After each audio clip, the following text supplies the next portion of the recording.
बिस्मिल्लाहिर्रहमानिर्रहीम। हज़रात मोहतरम, ये बयान चल रहा है क़ुरबानी का, और क़ुरबानी के अहम मसाइल हैं इस वीडियो के अंदर। आपसे गुजारिश है कि इस वीडियो को लास्ट तक देखिए और हमारे यूट्यूब चैनल मौलाना आरिफ रज़ा अज़हरी को सब्सक्राइब कर दीजिए, बेल आइकन घंटी को दबा दीजिए, वीडियो को ज़्यादा से ज़्यादा लाइक कीजिए और शेयर कीजिए। हज़रात मोहतरम, सबसे पहली बात आती है कि क़ुरबानी की तारीफ़ क्या है। हज़रात मोहतरम, क़ुरबानी ये एक माली इबादत है जो गनी पर वाजिब है, यानी कि मालदारों पर वाजिब है, साहिब निसाब पर वाजिब है। ख़ास जानवर को ख़ास दिन में अल्लाह के लिए सवाब की नीयत से ज़बह करना क़ुरबानी है।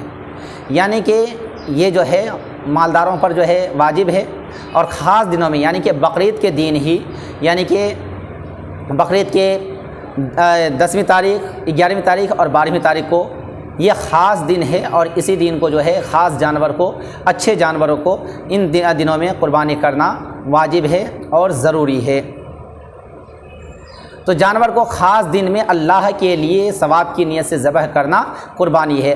मुसलमान मुक़ीम मालिक निसाब आज़ाद पर वाजिब है। जो मुक़ीम है, अपनी जगह पर हैं, वो अगर कोई मुसाफिर है तो उनके ऊपर जो है क़ुरबानी वाजिब नहीं है।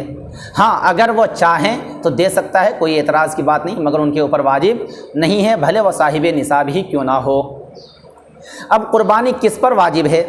जिस तरह क़ुरबानी मर्द पर वाजिब है, उसी तरह औरत पर भी वाजिब है। मुसाफिर पर क़ुरबानी वाजिब नहीं, लेकिन अगर नफल के तौर पर करे तो कर सकता है, सवाब पाएगा। मालिक निसाब होने से मुराद इतना माल होना है जितना माल होने से सदका फितरा वाजिब होता, यानी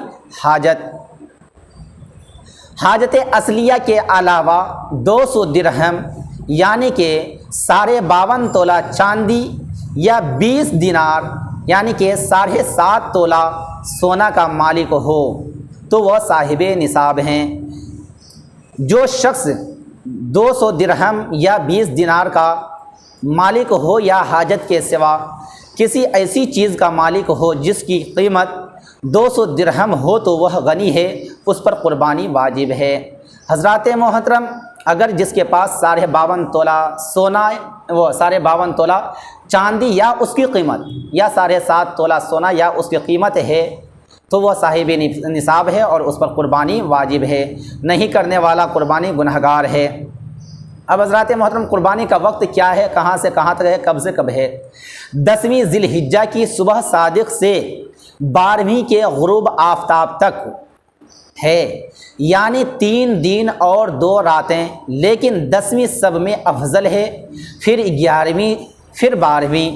शहर में क़ुरबानी की जाए तो शर्त यह है कि नमाज ईद के बाद हो, और देहात में चूँकि नमाज ईद नहीं है इसलिए सुबह सादिक़ से हो सकती है। क़ुरबानी के वक्त में क़ुरबानी ही करनी लाजिम है। इतनी कीमत का जानवर सदका करने से वाजिब अदा ना होगा।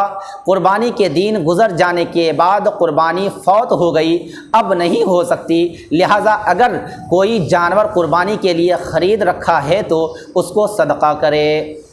कह रहे हैं क़ुरबानी के दिनों में सिर्फ़ क़ुरबानी ही हो सकती है। क़ुरबानी के बदले में आप जो है अगर क़ुरबानी के जानवर को सदका करना चाहें या फिर जो है क़ुरबानी की कीमत को जो है सदका करना चाहें तो वो नहीं होगा, बल्कि क़ुरबानी के बदले में या क़ुरबानी के दिनों में क़ुरबानी ही देना है।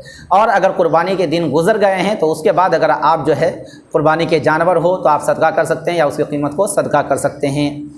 अब सवाल आता है कि क़ुरबानी में शिरकत के मसाइल, क़ुरबानी में किस तरह से शिरकत, किस जानवरों में शिरकत, कैसे शिरकत कर सकते हैं। हज़रात मोहतरम, जब क़ुरबानी की शर्तें पाई जाएँ तो एक बकरी या भेड़ का ज़बह करना या ऊँट, गाय, भैंस का 7वां हिस्सा वाजिब है। जब आपके ऊपर क़ुरबानी की शर्तें पाई जाए तो चाहे फिर एक बकरी हो या बकरा हो या भेड़ हो, इसका ज़बह करना आपके ऊपर वाजिब है। या नहीं तो जो है बड़े जानवर जैसे ऊँट है, गाय है, भैंस है, इन सब के जो है 7वां हिस्सा आपको लेना वाजिब है, उससे कम नहीं हो सकता। यहाँ तक कि अगर किसी शरीक का हिस्सा 7 में से कम है तो किसी की क़ुरबानी सही ना होगी। हाँ, 7 से कम शरीक हूँ और हिस्से भी कम व बेश हूँ, लेकिन किसी का हिस्सा 7 में से कम ना हो तो जायज़ है।